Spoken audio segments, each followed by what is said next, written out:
Hello, race fans. This is Larry Supermouth Huffman, AMA Hall of Fame announcer, and this isn't Supercross. It's Wednesday!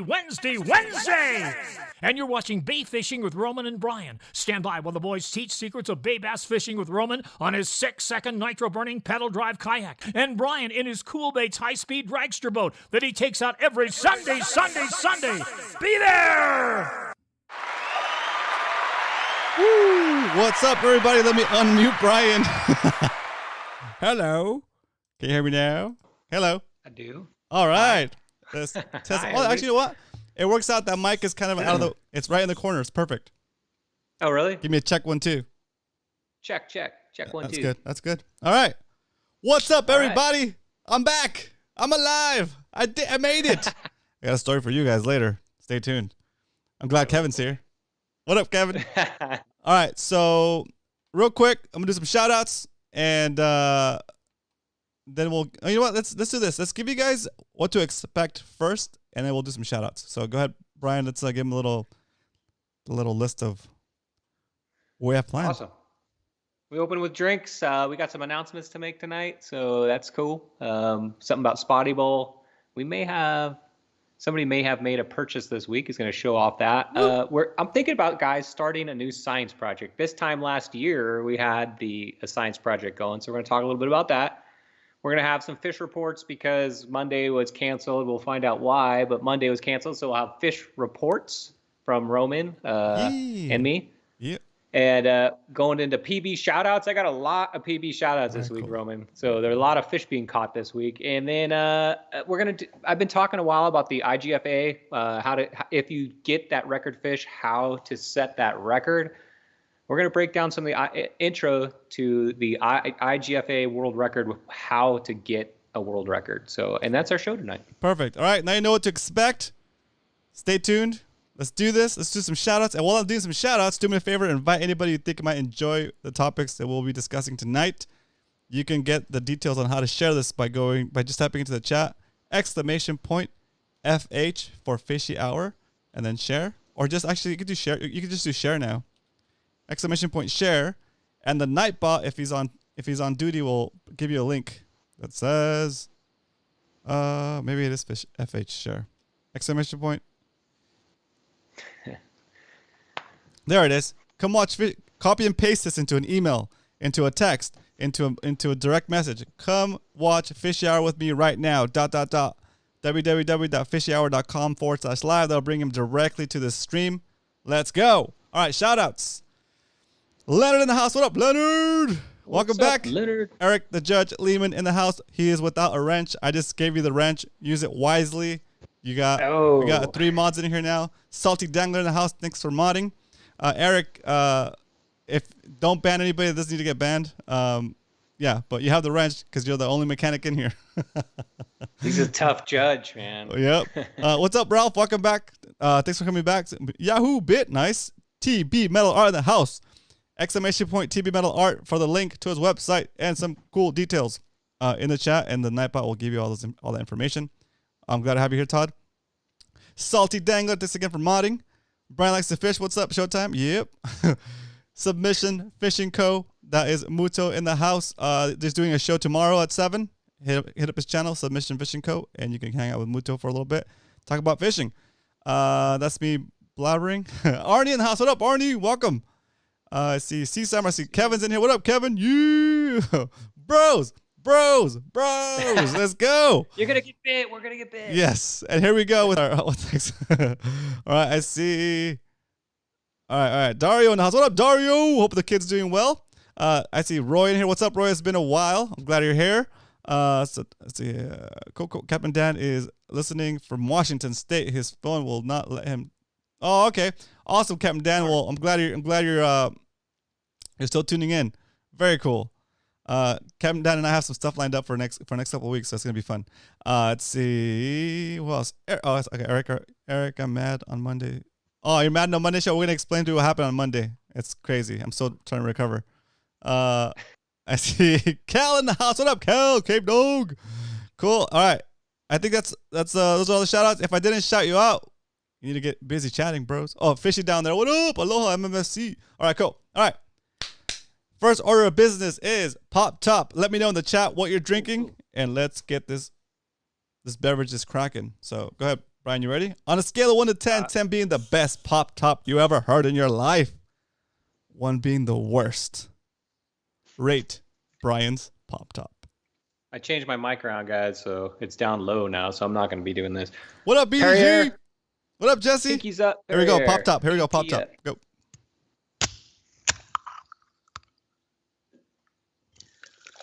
Feel free to penalize him for the mic bump, and the pour does not count. White Claw Wednesday, says Salty. Yeah, dude. All right. Yeah. Okay, so there's the scores for Brian coming through. Let's see. And then we'll do my Pop Top real quick. All right. 9265, go Ramona. So Cal is the first score to come through. The next score that Cal puts will be my scores, okay?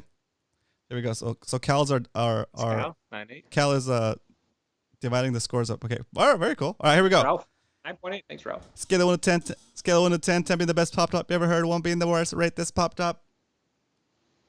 Wait, Cal's on time? Wow. Cal was like early almost. Here we go. Ready?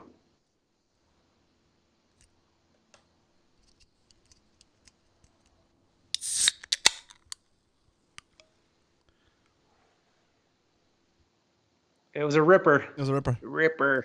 Cut my nails. I just cut my nails, so it was hard to get in there. Cheers. Cheers. Cheers, everybody. Happy Wednesday, Hump Day. That's right. What are you drinking? Is that another cream soda? Good. Oh, this is the orange version of the Stevia drinks. Orange, like Shasta. Yeah. But no sugar. Very nice. Thanks for the scores, guys. Kevin, give me a 1. Dang. Cheers, guys. All right, here we go. So first order of business. Announcements? Okay. Yeah, announcement. Or second order of business. Let's go right into Spotty Bowl. So Spotty Bowl is basically the regular season's officially over, so we've got Spotty Bowl playoffs. So you select guys that actually made the playoffs. We'll be fishing this weekend. And so you're going to be fishing on Saturday. It's not a choose your own day kind of thing as we've been doing. So the only day you can fish is Saturday, and the hours have changed, guys. It's not 6 to 8 p.m. anymore. This is now playoffs. It's the sprint. That's it's right. Like official tournament time. So 6 a.m. to 1 p.m. And all photos must be submitted before 1 p.m. or they will not count. So wow, so you guys have a way smaller fishing window now. Yeah, way smaller fishing window, which I like. I think that's good. And don't forget, San Diego Bay, Saturday. So any questions, specific questions, talk to the judge, Eric, in Discord. I don't need to explain how to submit fish or anything like that. You guys are pros. You know what to do. Yeah, Eric said that somebody asked how many fish. It's still 5 fish bag, guys. Yeah, same rules apply as we've been doing the whole season. Everything is the same except for the time frame. And you don't get to choose Friday, Saturday, or Sunday anymore. It's an assigned day. That way it's level playing field for you and your partner, for you and your opponent that week. Cool? Okay, so I'm going to mention the first week in case you missed it. And if you hear your name, you're participating. Okay, first week, these guys have a bye. So you guys aren't fishing. You guys get a chill. That's me, Salty, Muto, Adobo. You all have a bye this week. Session 1, which is this week. These are the people that will be fishing. Danny M versus Dario. Dave Fish Perfect versus Eric L. Leonard versus Terry. Jesse versus Brad. Don't forget San Diego Bay. So there's your playoff bracket. Let's go. Good luck, guys. Let me see some everybody. Let me see some trash talking in the chat. I'm just kidding. We're all winners. No, we're not all winners. No, everybody doesn't get a trophy. The winner gets a trophy. Okay, the winner gets a trophy. We're looking for winner. We're looking to decide on a winner. What up, Tyler? Woo! I think I'm the passive guy. I'm happy everybody that made it. That's Congratulations, guys. Okay, yeah, everybody that loses, Brian's gonna take you out for ice cream. Sure. Nice. Sure. All right, I don't need ice cream, but sure. That's awesome. All right. Guess what? Remember on the video, I was outgunned with my reel that I was provided by Kevin. Which I think was a setup. Well, that's not gonna happen anymore, guys, because I went out and I bought a legit reel. Oh, I went snap. and I went out and got a Daiwa Alexa. I'm gonna unbox it real quick. Wait, you gotta hold it up while you're unboxing it. That's what's called an unboxing. Sorry. Not a look at my. Yeah, there you go. In the box. Yes. There it is Yes. in there. Hold on. Yeah, hold on. Yeah. Woo! It's unboxed. The reel I got is the brand new Alexa 400 TW. TW stands for T-Wing, which is this line guide in front. It's a little different shape than a normal one. It's got the modified power handle. See, Kevin said, "Dude, you were not under gun." All right, Kevin. We'll see we'll see when I pull in a fish with this. Well, he also said, "Damn, that's nice." Yeah. So this is a left-handed reel, right? Left-handed. That's the correct way to fish for anybody that's starting out to fish. That's how you want to fish. So that's the correct way. But I wanted to show that off. Okay, so that's like the only one in San Diego, Roman. Oh, yep. Yep, that's awesome. So tell us what line you spooled on there and why. Quick, just like real quick.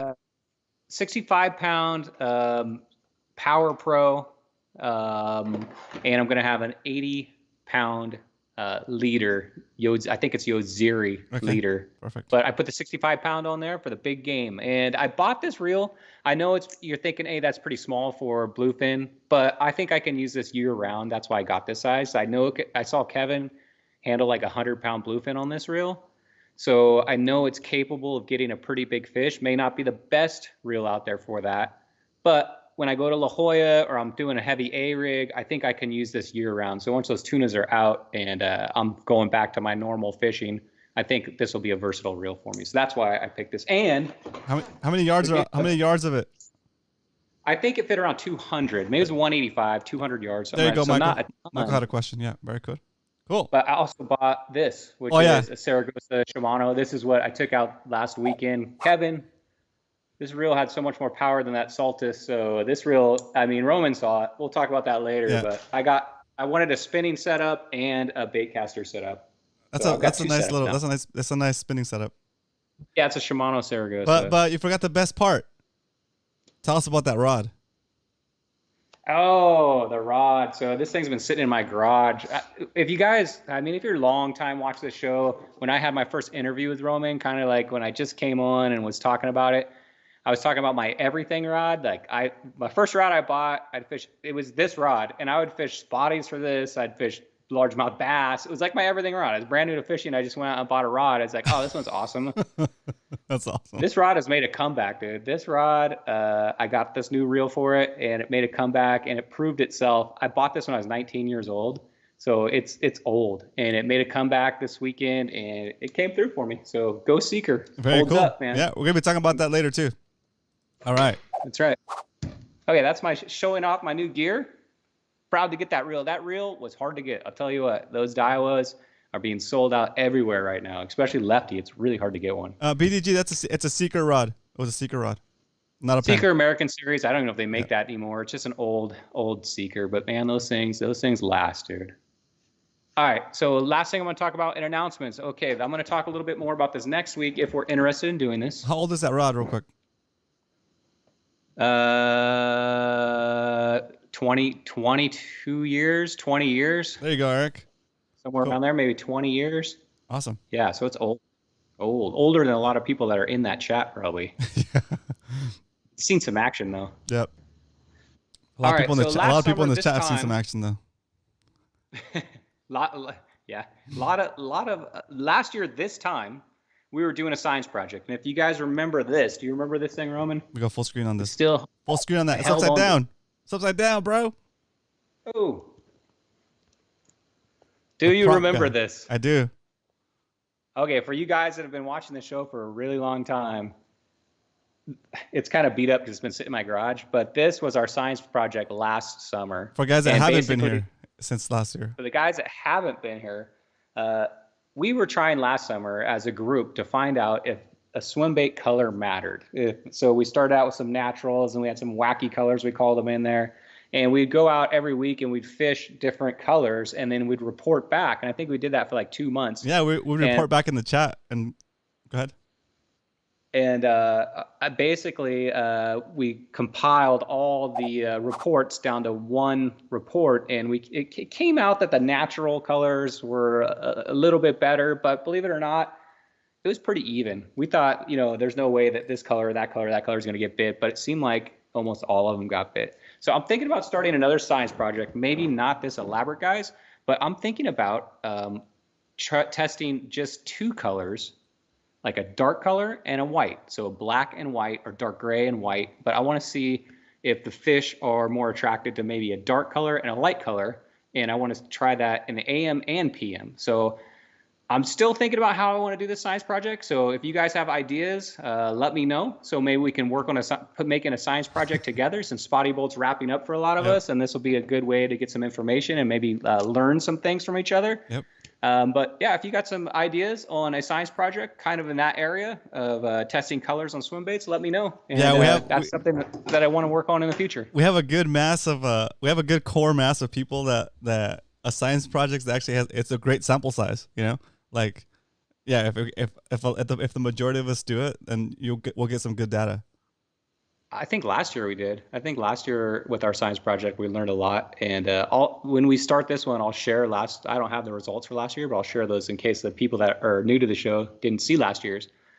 But yeah, let's start a science project, guys. We got the community here. Let's try to take in some info from each other and figure some things out. I'm thinking just make it simple: light lures versus dark lures, and let's see maybe the statistics, and we'll have Adobo break it down for us on what's going on. If awesome. You want to volunteer Adobo, which I just volunteered Adobo. Very nice. Very nice. All right. That's it for announcements, unless you have any, Roman. No, I think we're good. Oh, yeah. I think we're good for now. Yep. Okay. And then we're going to go right on to fish report. We missed Monday because something was going on. I'm going to start out with my fish report, Roman. Okay. And then you can get into your epic fish report, okay? Because mine's not quite as epic, but that's still pretty sweet. So this weekend, you guys all know, you can tell by my shirt, I've kind of got a tuna bug, I guess you would call it. And I left Mission Bay again, and I feel like every time I leave it, Roman, I'm like cheating on my girl. Like I pull into Mission Bay, she's looking at me. She's looking at me. She's like, "Oh, here's Brian. Cool." Mission Bay. And you walk right past her. And then, I'm like, "Hey, everybody. Hey, Mission Bay. Oh, hey, Spotties." And then I just keep on going. And I go out that jetty, and I look back, and everybody's like, what's the deal? What's the deal? And then I go out in this big, blue, beautiful ocean, and I come back with this beautiful girl fish, this big 50-pounder. And Mission Bay is like, "Is this getting weird?" Mission Bay is like, "What's up, Brian? We'll see how it goes in playoffs for you now that you've cheated on me." So I have a bad feeling that I need to go address Mission Bay and let her know she's still my girl, and she'll always be my girl. But anyway, that's kind of a creepy story, but I feel like I'm cheating on my girl. So anyway, I went out to the ocean again, and it was on Sunday. We kind of have a spur of the moment. Was that Sunday? You call it that? That was Sunday, dude. Okay. Yes, it was Sunday. It was Sunday. Yeah.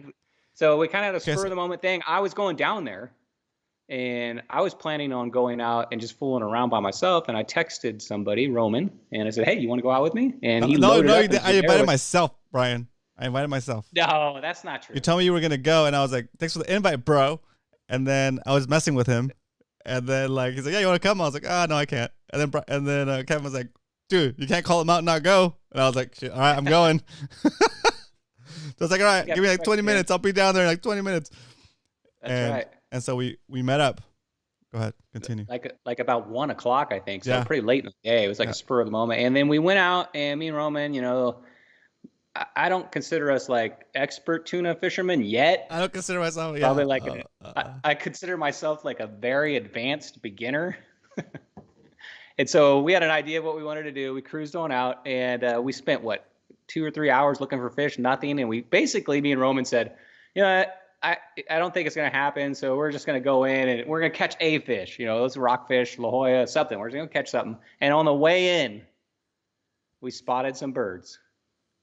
And on the way in, go ahead. You want to elaborate on it? Yeah, I'll elaborate a little bit on it, because we headed out, and we saw some signs. I kind of have an idea what to look for because we went out with Kevin and stuff. So like when Kevin took us out the week before, I was like really trying to pay attention to what Kevin was doing, what kind of stuff he was looking for, and even to the point where like I was like more than happy to have Kevin and Brian up front like casting on foamers, and me driving the boat so I could learn kind of like how Kevin wanted me to maneuver the boat to get him close to the fish, right? So for me, I was like, okay, let's just find some fish. Hopefully, we can find them, and then we'll see if we can replicate what we're missing. You know, like see if there's something we're missing in the game, right? See if we kind of learned enough from Kevin to kind of try to pull this off on our own. So we went for it, and we couldn't find the fish. We went pretty far past the point where we thought we were gonna go, and didn't really see anything foaming, right? We saw some bird activity, but nothing crazy. So then we started to head back, right? And then on our way back, we start to see more birds. We start to see the beginnings of like fish activity in the distance. And then like, you're like, oh, whoa, hey, wait, there's a ton of birds there. And oh, wait, there's like a ton of boats beyond these birds. And they don't realize that the fish are behind them. Yeah. So I'm like, let's go. So we charge. When you want to continue, or should I keep going? No, I like you're telling it better than I was. So we charge this like, and I think at this point they're little tuna. They're like about 2 feet long, and then Kevin kind of confirmed that those are probably yellowfin tuna. So they're smaller, size. Yeah, maybe twice the size of a football, and but they're boiling and they're hitting bait and they're on the surface. So I'm like, let's go cast on them, right? So I'm like, at this point, Brian had his new spinner reel, and it's all rigged up. He had the popper ready to go. I'm like, dude, you already rigged up. Jump up front. Let's see if we can do this. Let's try to get close to these guys without spooking them. First attempt, maybe we got in a little too hot and they kind of sunk out for a bit. Go ahead. And then so we're like, okay, let's keep it going. We'll have another shot. Maybe we'll get another shot. And then sure enough, they popped up a little bit down the way a couple minutes later. So we kind of made our way over there, approached it a little bit differently. Was able to get Brian close enough to start casting on them, right? And then it's kind of okay, here we go. But it seemed like the smaller ones weren't really into the bait yet, right? Was that kind of the feeling you got? It seemed like to me they were coming up fast and then going down fast. Like we didn't really have like a good chance at them. Yeah. And at one point they were like they came up like about 20 feet from the boat, and we had the boat in neutral, and they came to us under the boat and past us, and we were casting on them the whole time, and they weren't biting, right? So those are like the smaller yellowfins or yellowfin.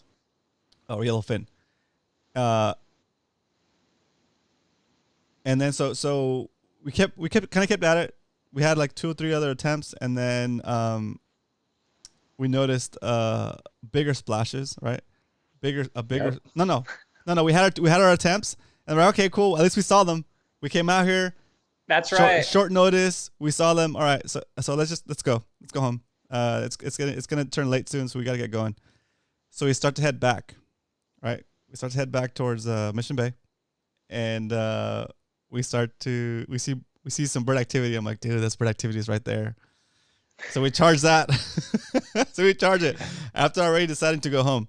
And so we're like, all right, let's try one more time. Let's try a couple more times. Because, I mean, we saw them already, but let's try it again. So we get closer to this one. These are like a little bit bigger. And they're actually bluefin.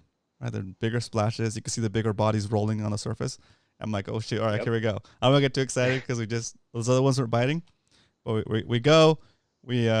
Same thing. We approach them. We kind of parallel them and slow down a little bit.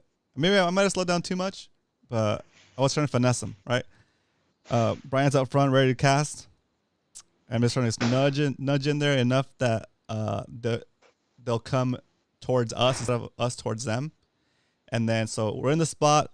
We're kind of idling, coasting. We're kind of coasting like just in gear, not in neutral, just coasting. And then I know that they're going to come across our bow. So I put it in neutral. I'm like, here they come, Brian. Here they come.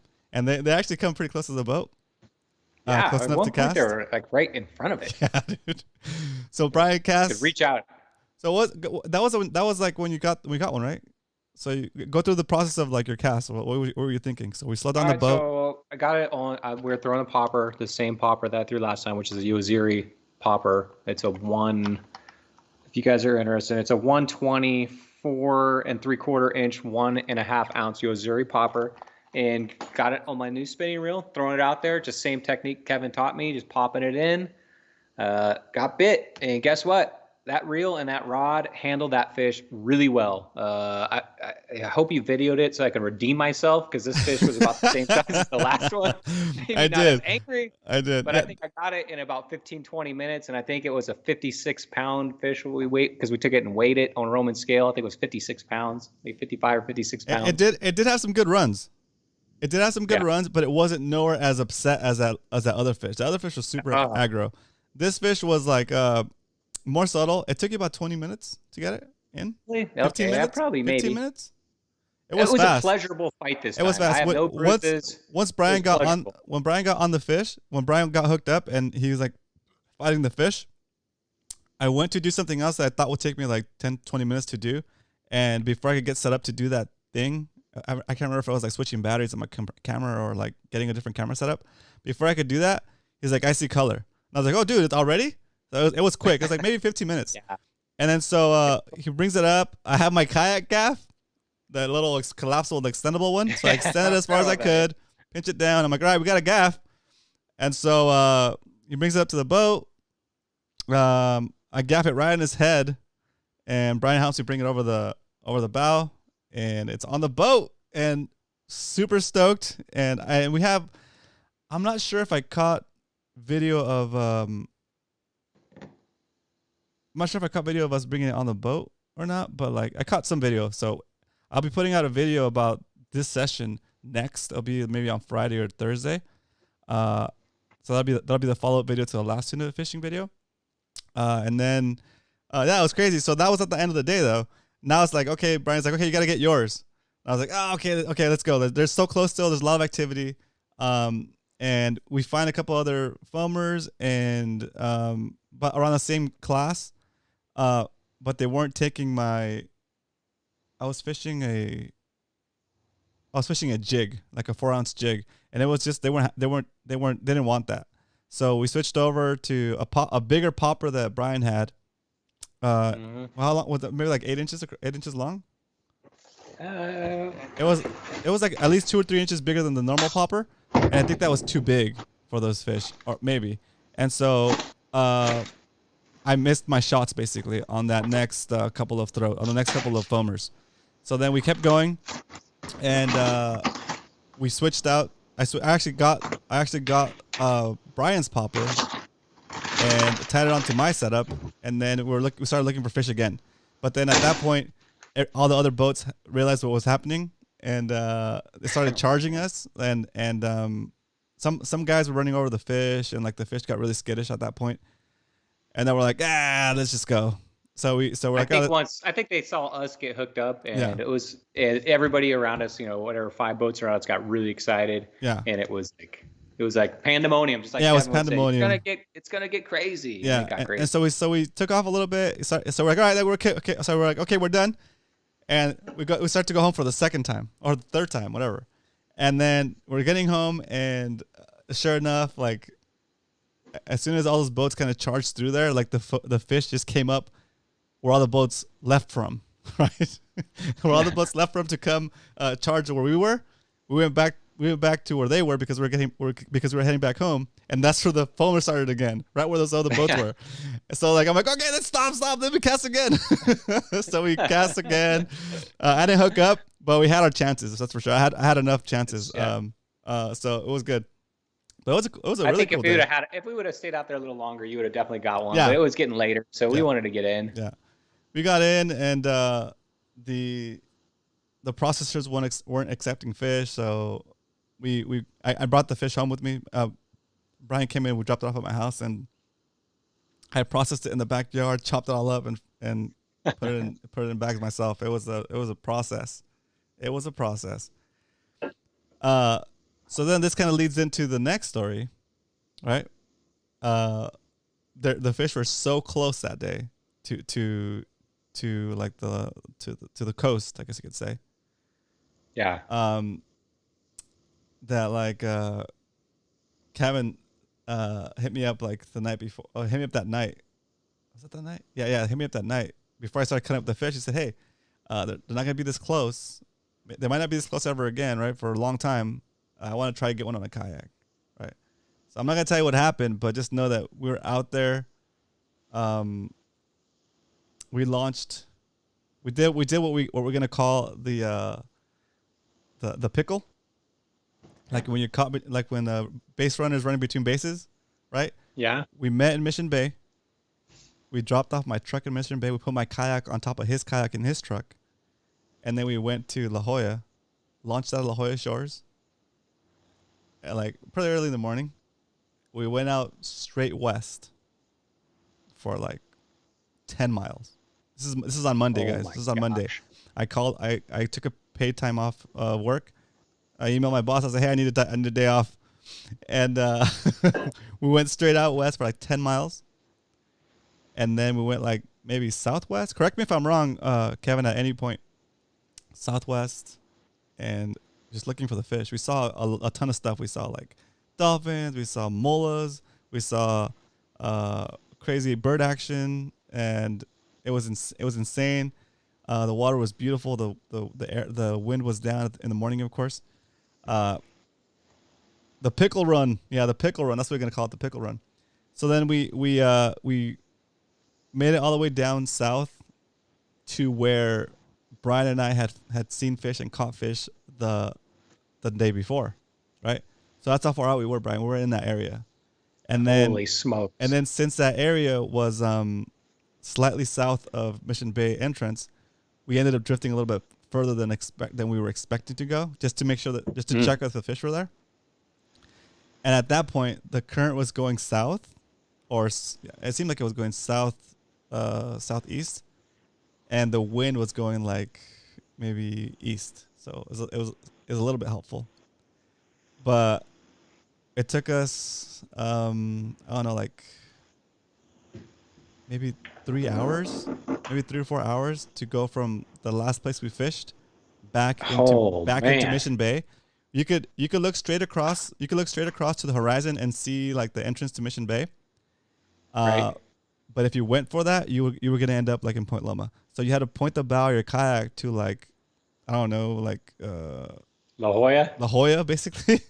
Yeah. And pedal towards La Jolla, so that you could have it. So you could be like going towards like Sideways. You're doing this. Oh my gosh. Yeah, so you're paddling you're doing up this. current sideways. Yeah, you're paddling the current. Going up river. Angle. Up river. It was brutal. It was brutal. Oh my gosh. I brought lunch. I brought snacks. I brought water. I didn't run out of water. It was great. It was fun. That was fine. But like I was hurting. Like How many? I hadn't kayaked in like I haven't gone kayak fishing in like 3 weeks, and then I go for Kevin, did you ever figure out how long that trek was, dude? It was like for sure it was at least 28 miles. Like I want to say 30, but it was crazy. But we made it. And I got a ton of footage. I'm gonna make a video about that too. That'll be after the video with Brian, just to show the effort. Just to show hey, sometimes you skunk, sometimes you don't get the fish, and it's okay. Like I feel like, and I'm sorry if I'm rambling on. I feel like every once in a while you do need to do a kind of a challenge like that. No Bixby. I brought the Bixby with me, Roy. I had the Bixby in my kayak, but Kevin didn't have a Bixby, and another fellow that joined us didn't have a Bixby, and I thought it would be rude to use my Bixby, and so I toughed it out. I had the You Bixby. should have tied all three of you into that Bixby. No. I had my Bixby under my seat the whole time, and I was like, nope. If these guys are gonna do it without the Bixby, I'm gonna do it without the Bixby. And they at one point they were going faster than I could keep up with them. So I was like, okay, I can try to keep up with them, or I can slow it down and just make it. So I slowed it down. They were a little bit ahead of me, but I made it. We all made it. We left the beach at La Jolla Shores at 7:30 a.m. And then we got to the Dana Landing at 7:30 p.m. That's why I missed the show, guys. That's why I missed making the show. I couldn't go live from the kayak on that account. Remember, we gotta get to 1,000 subscribers. So it was insane. It was crazy. It was one of those things where like, okay, you signed up for a marathon that you didn't know was and you never knew what a marathon was. And then train for it. Yeah. In the chat, they're saying 31.8 miles. Yeah, that was right? Yeah, it sounds about right. Oh my gosh, guys, like that last turn to the right when you come into the docks right there on Dana Landing, I took my feet off of the pedals for like a little rest. Instantly, the whole back of my legs cramped. I couldn't move my legs. And I was like, oh crap. I put my legs back into the pedals and started pedaling again, and I was okay. I was like, all right, I gotta get there. I can't slack even the last 100, 200 feet. It was crazy.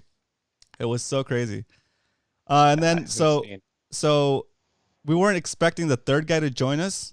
So once we got to once we got to the landing, we piled the 3 kayaks in the back of my truck somehow. Got everybody in the truck, drove down to La Jolla, and everybody got to their truck. And the crazy part was, Kevin hit those cement dividers at the launch at La Jolla. They're kind of submerged in sand right now, so they're kind of halfway out. They're hard to see.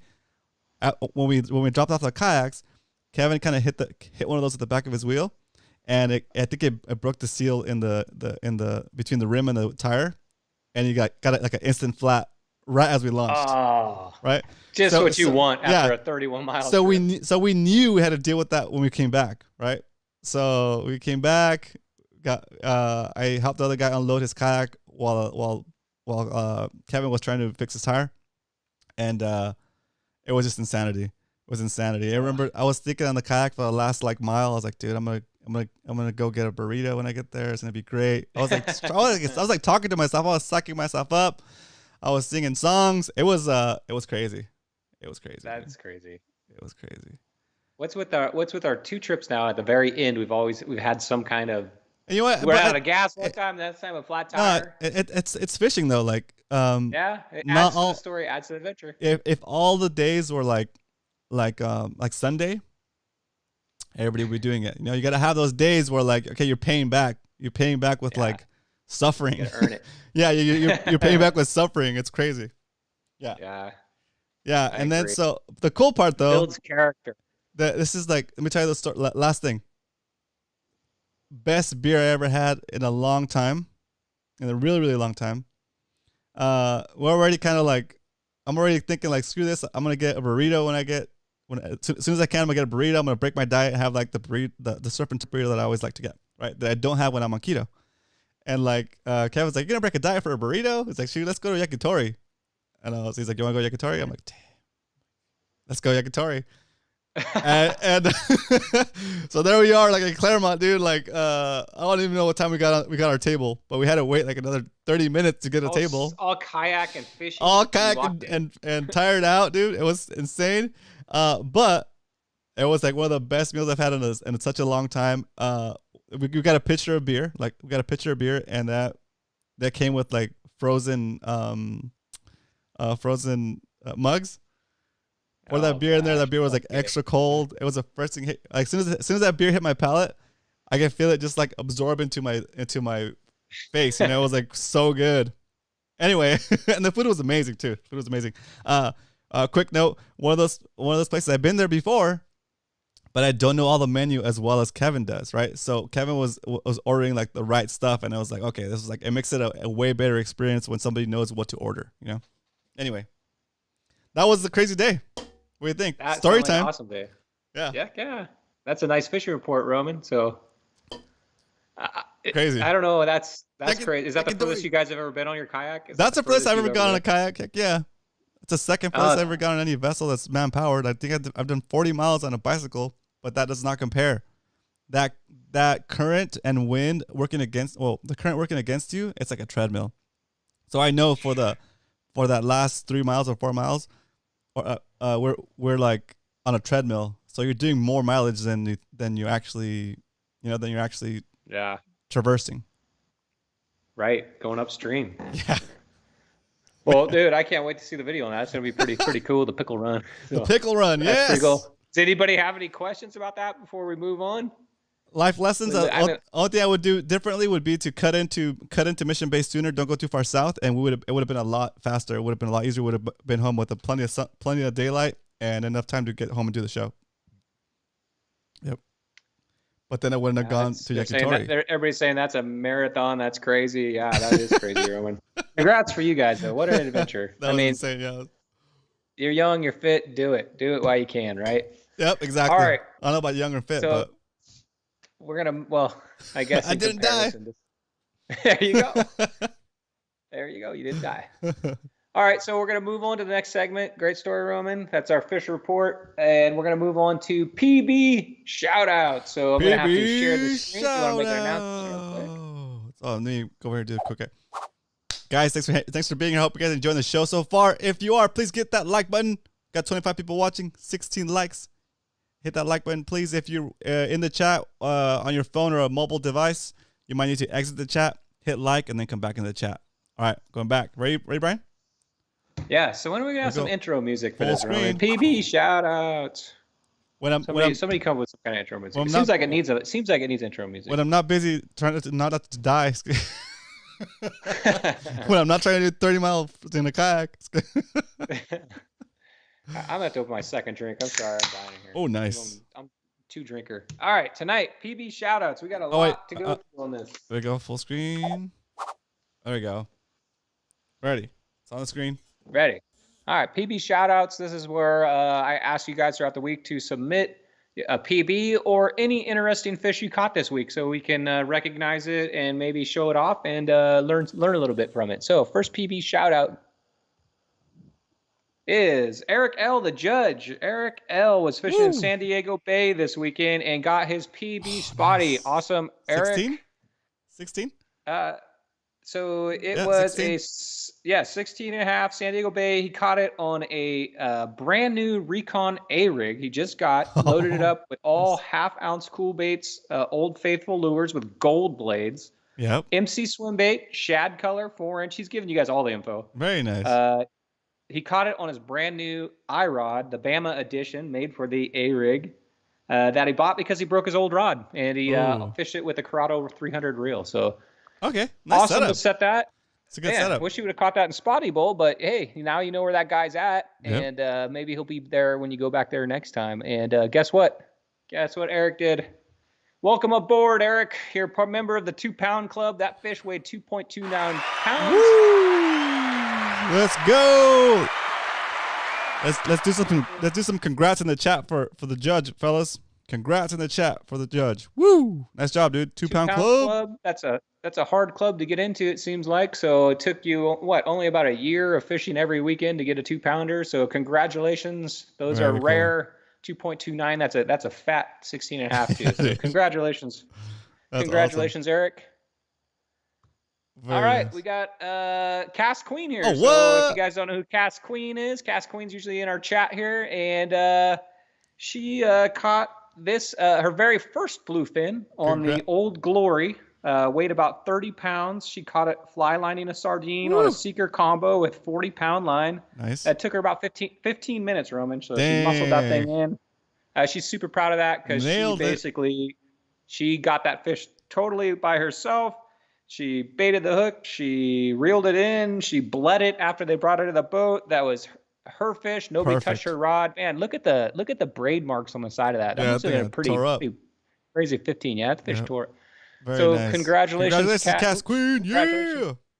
Congratulations, Cast Queen, on your first and PB tuna. And it sounds like she's planning on getting out there and maybe trying for another one. So get out there. That's awesome, dude.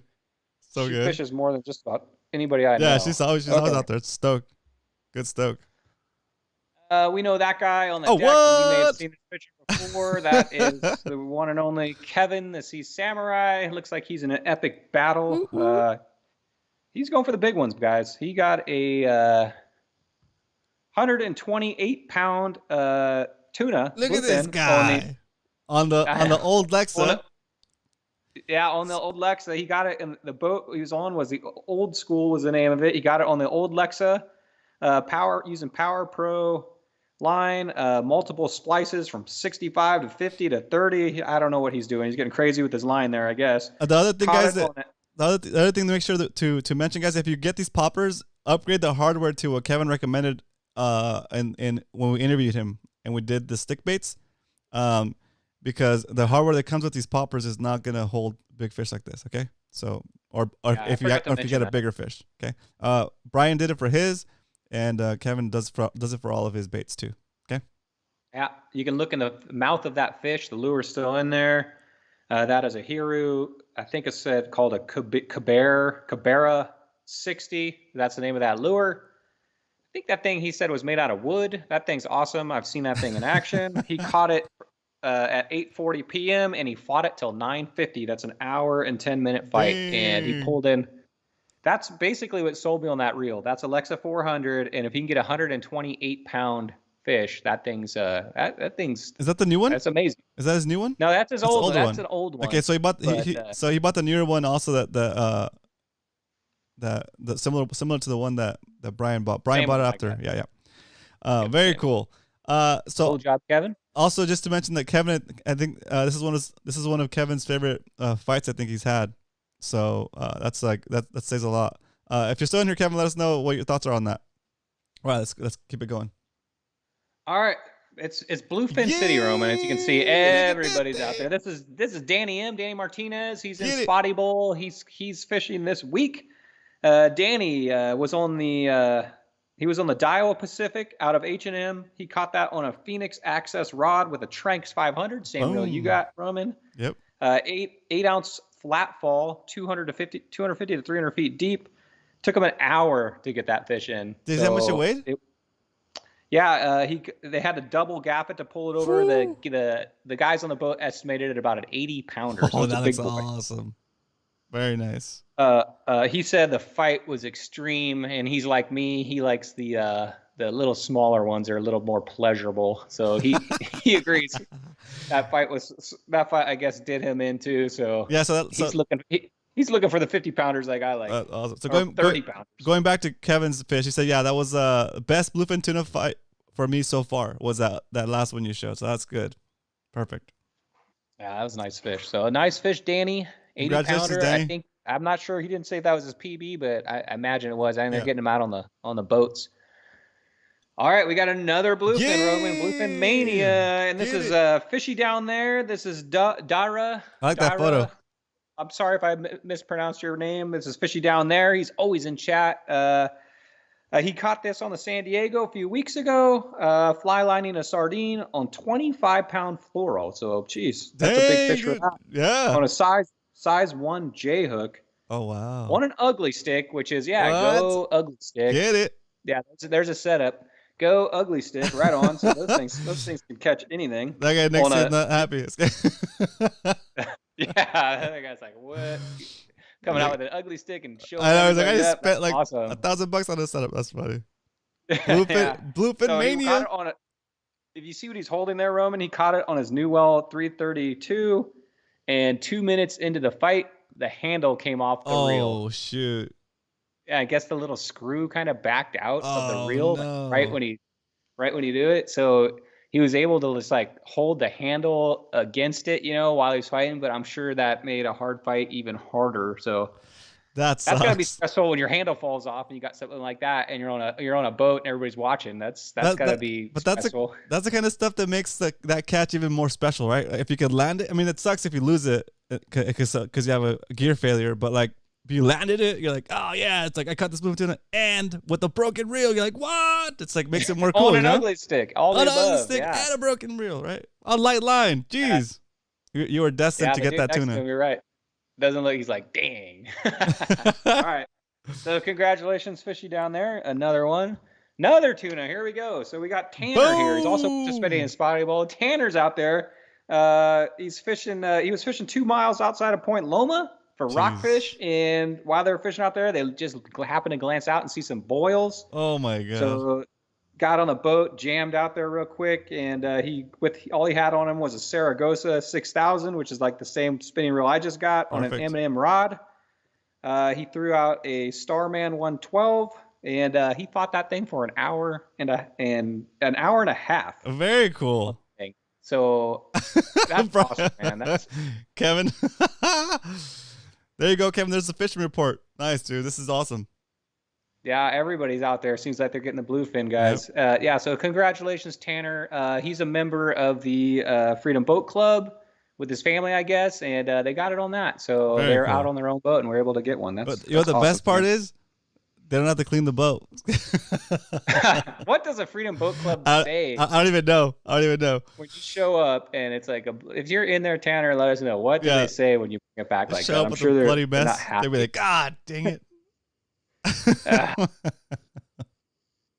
Yeah, from Rockfish, it's a major upgrade. Congratulations, says Kevin. Oh, I love that picture. That's nice. This is beautiful. That's Oscar. Oscar's always in chat too. He caught this fish he caught actually last year in August. So nice. this is his our Oscar. Trolling. I mean, they're both trolling a Rapala down south. He said it took countless hours of trolling to find one of these. Nice. He finally got it. Oh no, did I say Rapala deep diver? It's his PB because it's his only bluefin. It was 37 pounds, but that's his PB right there. Nice job, Oscar. Very nice, Oscar. One more here. This is the last PB. Dang! So Oscar again, dude. Oscar was trolling a Nomad DX140 for yellowtail out in La Jolla near the lower MPA zone around 12:30 on his pin squall setup. Dang. Trolling for a yellowtail, and look what he came across. His PB Calico 22-incher. That's got so that good. thing in. And you know what I'm noticing here? He wears leotards too, just like Cal. You guys could be leotard brothers. Hey, awesome. it keeps you from getting burnt. Heck yeah. That's awesome. Hey, what's up, DOS Attack? Welcome to the show. Dude, you missed a great show. You need to watch the replay because there's a lot of great bluefin shots we're going over, like the PBs and stuff. It's a good show. Good show. Arnold says, I'm charter mastering the start a 4-day trip leaving Saturday. Oh, very nice. Very nice. Very nice. Okay, and I don't want to leave our favorite fish out. Okay. Okay, guys. So I shared this picture. Dang. This is obviously my favorite fish, and most of these guys' favorite fish. So this fish right here, I have inside information. My son went to SeaWorld, and I have inside information. He took a picture of this fish in an aquarium, and he says it's a 3+ pounder that's living in a SeaWorld aquarium. Oh, what? So I'm going to have to make a trip to SeaWorld. I don't know if I'm going to try to bring a bag in, but see if we can pull a mission and let that thing loose in Mission Bay. But that's my God. That right there, my son's pretty good at IDing these things and sizing them up. I know there's nothing to scale on it there, but he says that's definitely probably it looks aquarium fat. You know what I mean? Yeah, he says it's probably definitely 3 pounds. So if you want to go see what a 3-pound spotty looks like, they got one on display there. I don't know exactly where, but that's cool. There's one living there. So there's your 3-pound variety spotty, and that's it for PB shoutouts, Roman. That's it for PB shoutouts. All right, going back to the screen. Woo! That was awesome. Round of applause from the live studio audience for the people that got PBs and submitted their photos. Thank you so much for helping make the show more interesting and getting the stoke up and sharing your experience with everybody. So, and also, guys, where else is somebody going to tell you what they caught their latest PB on, give you the exact lure, give you the exact setup, right? This is a place, guys. If you want to learn to get better at fishing, and you have the right attitude and you're generous with your knowledge, this community will make you a better fisherman. I challenge you to hang out with us and watch the show for a month or two and participate and not become better at fishing. It's impossible. Like, I've seen everybody that comes and joins this community just like at first they're like, oh, okay, they start getting involved and they're making little progress, and then all of a sudden they just take off. Just amazing. So I'm super stoked, super proud of that. Super proud of you guys for that. So keep it up. Keep up the good work, guys. Keep it up. I'm going back Yeah, I to think the split screen I here. think next week this show is called Bay Fishing with Roman and Brian. I know we've kind of been on the Uh-oh. bluefin kind of kick. But next week, we'll talk more about some bay fishing. Just the bluefin topic is really hot right now, so we've been talking about that right now. But don't worry, guys. My first love is always going to be the bay, and we'll be back to lots of conversation As about he that. charges out of mission bait. Don't talk about it. Group hugs, yay, Cal. So I'm gonna keep with the screen share here, Roman, because we're just going right into our next topic here, since we've only got about 10 minutes. Go for it. So, okay, guys. So if you've been watching the show for a long time, you know that I've been trying to get the IGFA, which is the International Game and Fish Association. They're the ones that hold legitimate world records, to try to open up that line category for spotted bay bass. Well, that's an uphill battle. It's hopefully going to happen. What's came out of this, though, is some good news, I guess. I've I wouldn't say friends, but I've became good acquaintances with the guy down there that actually takes the fish, and when you submit, or not takes the fish, takes the information, and he's the one that reviews it for the world record. And I've got him to commit to come on the show probably next month. We don't have a day yet. Woo! So we're actually going to have the IGFA world record guy that works in the office that does this every day. The guy that actually processes the world record entries, guys. So it's pretty cool. Right.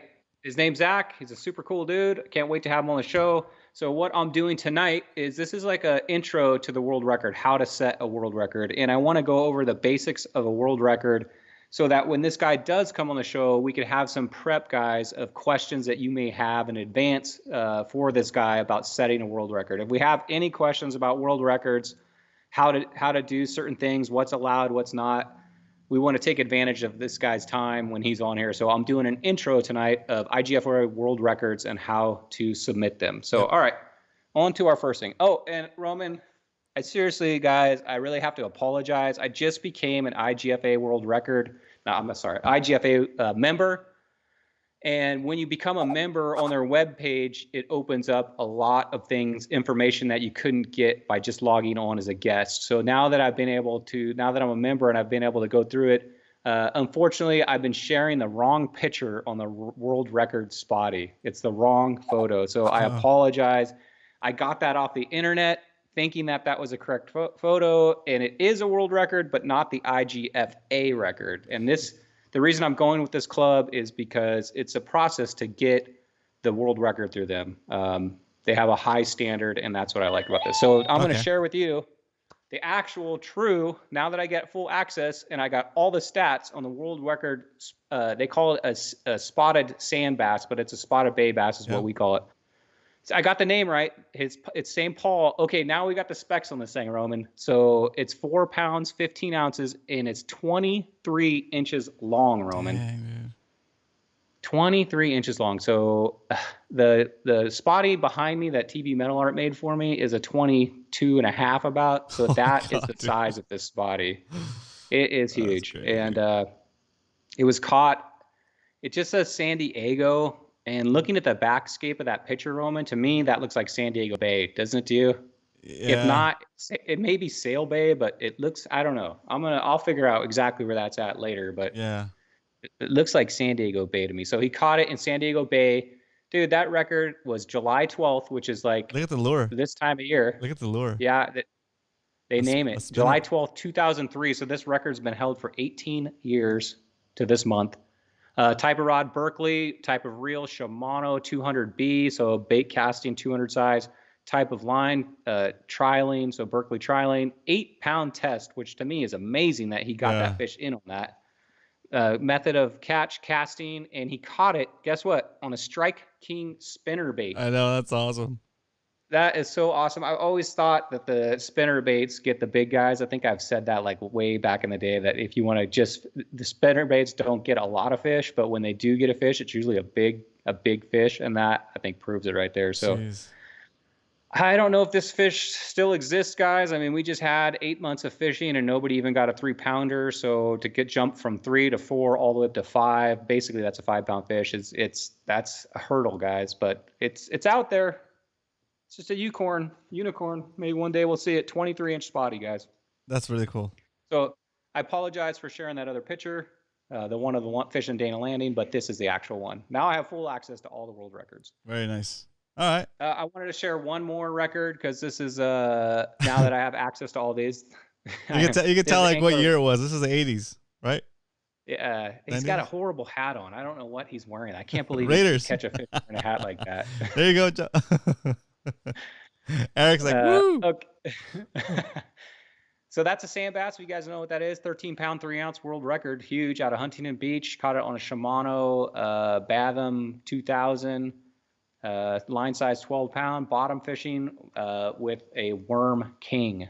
So in Huntington Beach. So there's your sand bass record. So this is what you get when you get a submission. You get you get on their webpage, and I'm going to go further into that. And one more thing I want to show is actually, I'm going to bring this up later, but I wanted to show a picture of it before I move on.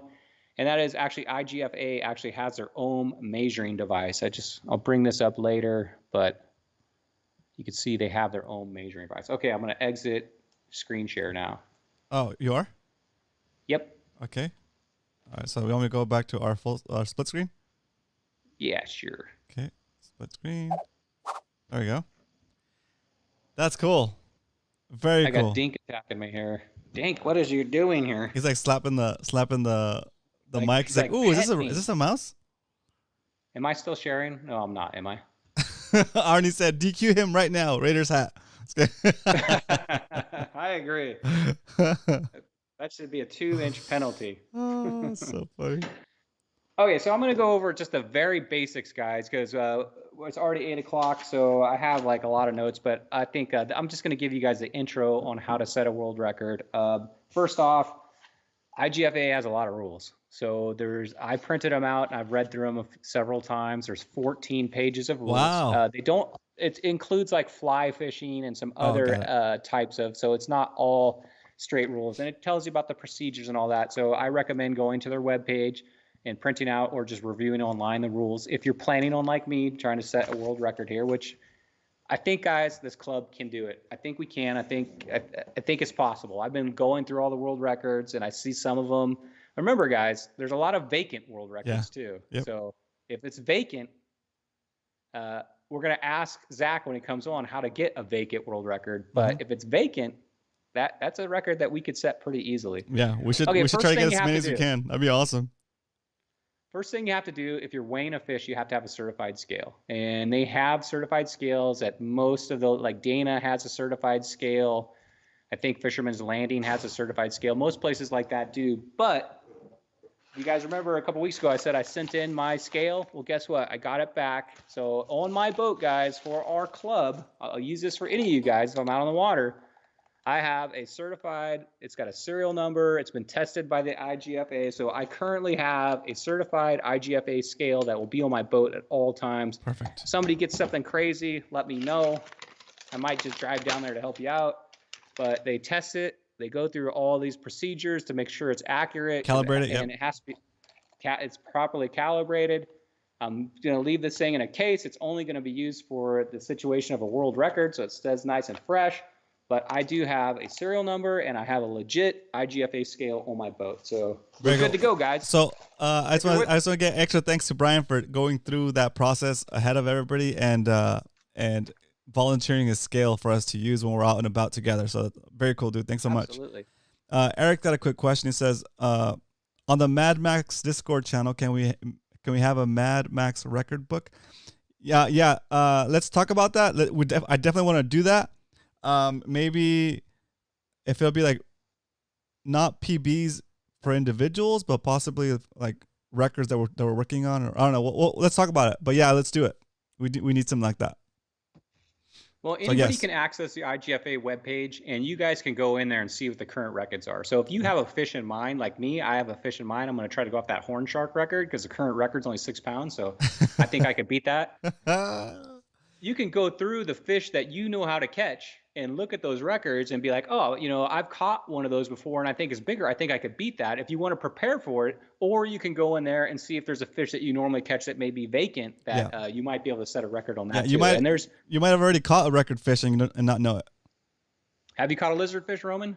Oh yeah, I caught some big Then ones you've too. caught a world record because there's no lizardfish on there. I'll just tell you That's that one because crazy. I'm in circus. So That's crazy. what Zach told me, this is probably a question we're going to ask him too, but what Zach told me is it has to be bigger than 50% of the largest size that basically has been recorded. So if there's a lizardfish gets a foot to set a world record, it has to be at least 50%, 6 inches of the maximum length that it can get up to. Very So cool. that's one of the Very things. cool. Okay, so you have to have a certified scale. That's number one. You know what? AJF's cool. When I joined them, they sent me a rod. I don't know if they give this to everybody. I'm sure they do, but They sent you a rod? yeah, I haven't even opened it yet, but they sent me like a little. It's inexpensive. I'm gonna donate this to our Spotty Bowl raffle, but they sent me a rod as a gift. So thank you, IGFA. They That's sent me a cool. rod once I became a member. I know, pretty cool, huh? That's awesome. Just a little. She set a record. Little spotty rod. She set a record. Set a You should set a record. A lizardfish with that. There you go. That'd be That's so. an That'd easy be record awesome. to get with that. So they have things like line categories, all tackle categories. I've covered those in the past. Line categories, you have to use a specific weight. Michael's got a great question. He says, "Do you have to keep the Yes. shark? Do you have to keep the shark if you were to catch one?" Okay, so there's a couple things, and I'll go over some of these briefly. So let's say you catch a shark and you're going for an all tackle weight. Then you need, in order to get that, believe it or not, you cannot weigh it on the water. To have an official weight, you have to have an official scale that has to be weighed on land. You could be, as long as your feet are placed on ground. If you're on the beach, if you're wading in there, you have to have an official weight on land. And with a fish like that, you're probably not wanting to handle it. I mean, our bay sharks maybe, except for the angel shark. But what they say to do is you put it in your catch and release net. Hopefully you have a big net. Put that. You weigh it in the photograph you're going to take with it in the net, and the net's connected to the scale. Right.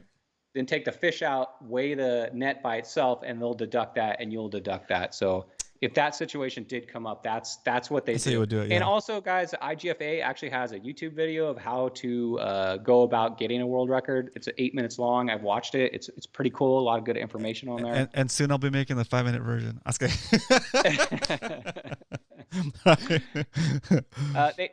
And Roman, they do have an all tackle length. So not only do they have weight, but like if you're in a kayak, let's say, and you're out there and you get a world record length, when you go in, you can see the length of the world record and also the weight, and they're both a world record, and you can only submit the fish in one or the other. Okay. I think the prestigious one is probably weight, but there's also length. And the reason I showed you that measuring device earlier, the photo of it. Yeah.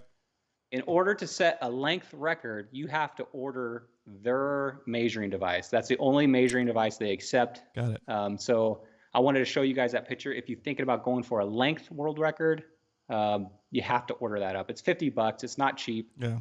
It says IGFA. It looks pretty cool, but that's the only measuring device they're accepting right now. So Okay. length, Interesting. you got to order one of those up. I've already ordered it, so when I get it, I'll show it to you guys. Very cool. Very cool.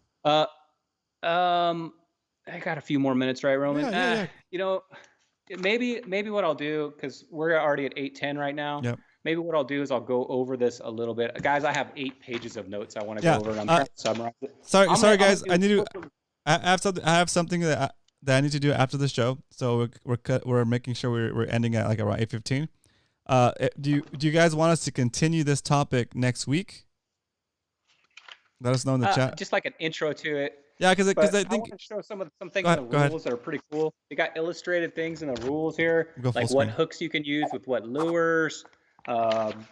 They've got, this is probably going to be an interesting topic because I know a lot of you guys fish the flat falls or slow falls. What hook designs you can use for those? What hook setups would disqualify you? So I would recommend reading this, guys. We've got a few weeks to prepare for Zach coming on, for our questions. I'm going to have a lot for him because I plan to go full steam and get as many world records as I can. I want my whole wall littered with them.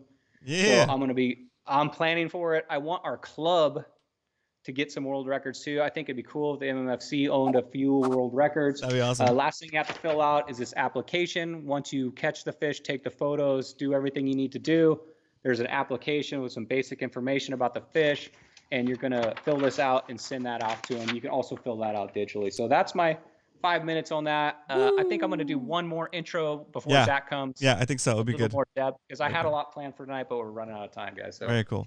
Yeah, we'll revisit this topic. We can even start from the beginning. That's fine.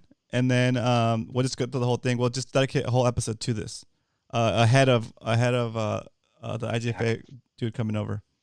That's super cool. Yeah. That's super cool. And then people get stoked. And now that it's in your head, you guys can think about it a little bit. If you have any questions, bring it till. Want to do it next week? Sure, I'll just mention it. I'm gonna cut what I did in half, and I'm gonna be a little more specific, a little more on point with it. But it's if you want to join the IGFA, I think it's $40 for an individual, $70 for a family, and they send you a nice coffee table book, and you have to be a member in order to submit a world record. If you're not a member and you catch a world record, you can still document it all, but when you send in the information, you have to become a member at that point. So. Oh, okay. So if you're not a member and tomorrow you go out and you decide you want to do it and you get something, you have 60 days to turn that fish in. So very cool. But all right, we'll go over that. So I'm gonna go over my movie review just because we're gonna finish it. This movie review is just about over.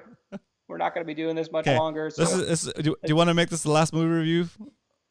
Maybe. I want to review my favorite movie of all time before next week. Next week will be the last movie review because we're gonna save time for better, more efficient content. Okay, so here we go. You ready? That's right. Yep. So if you guys are new to the show, me and Roman like 90s and 80s movies, right, Roman? Yep. And every week I try to review a 90s or 80s movies that I like. First movie, cool science fiction movie, stars Kurt Russell, 1994. Pretty big hype when this came out. It was like a big summer blockbuster.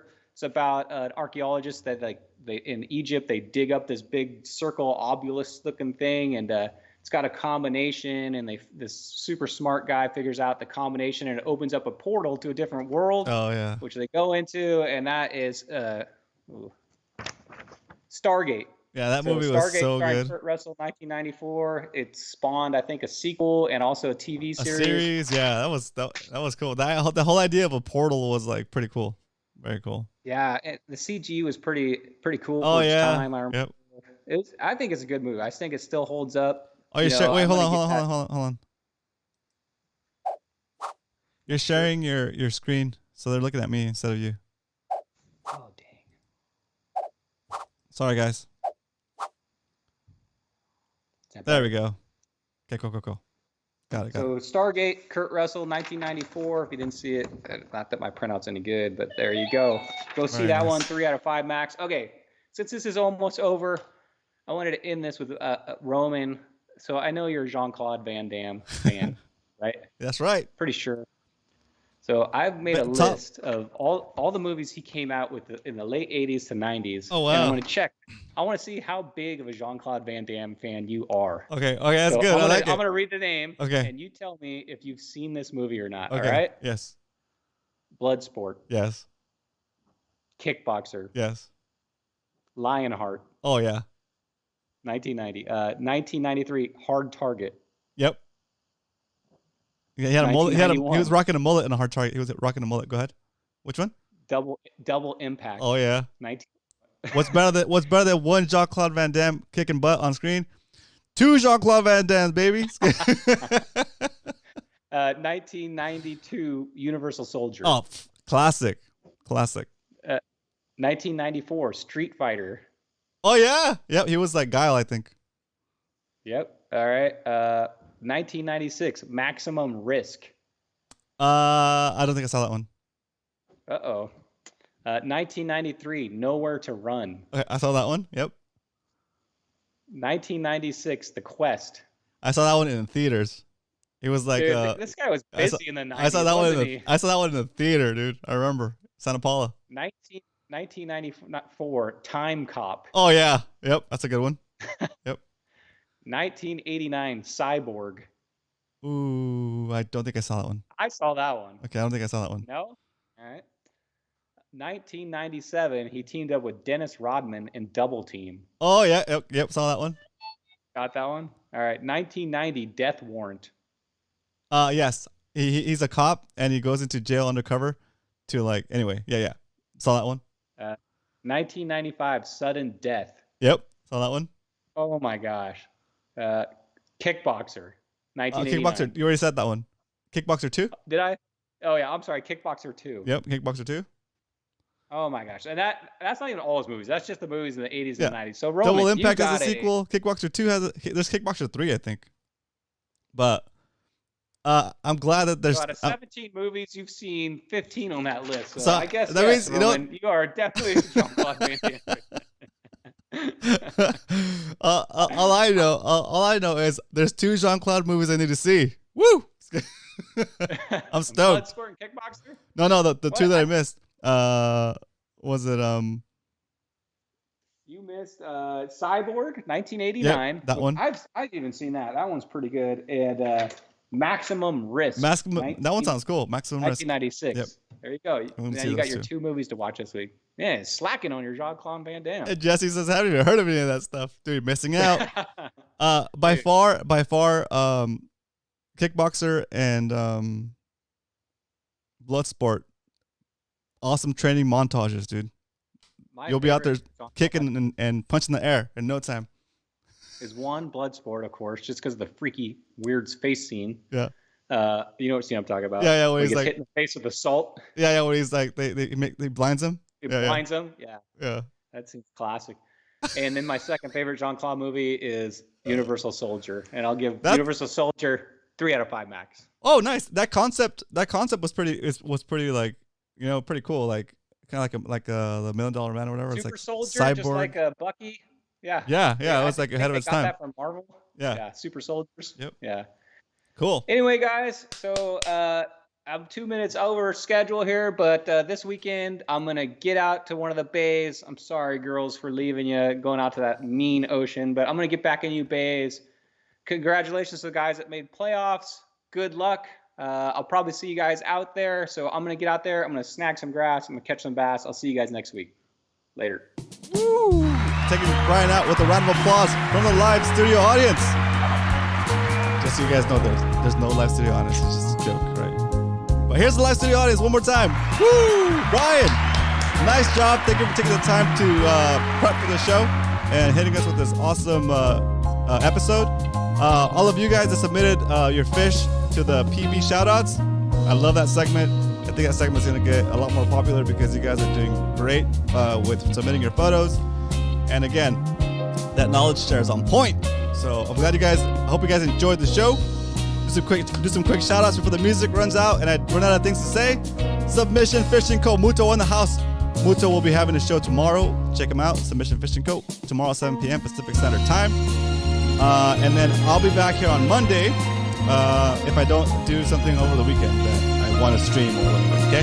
Remember, I'm gonna get the video where Brian catches that bluefin from last Friday. I'm gonna try to get that out either tomorrow night or Friday morning.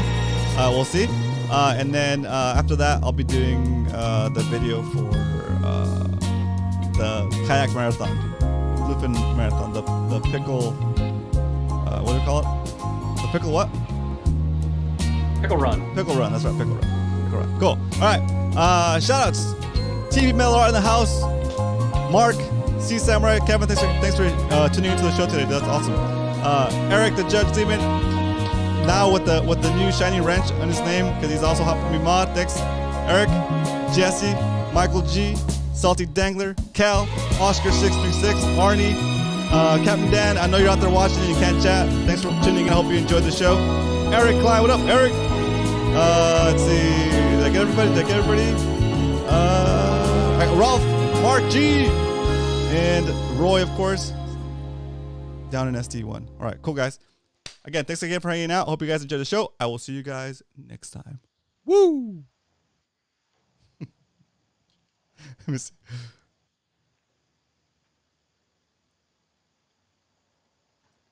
There we go. Had to end it with that woo, baby.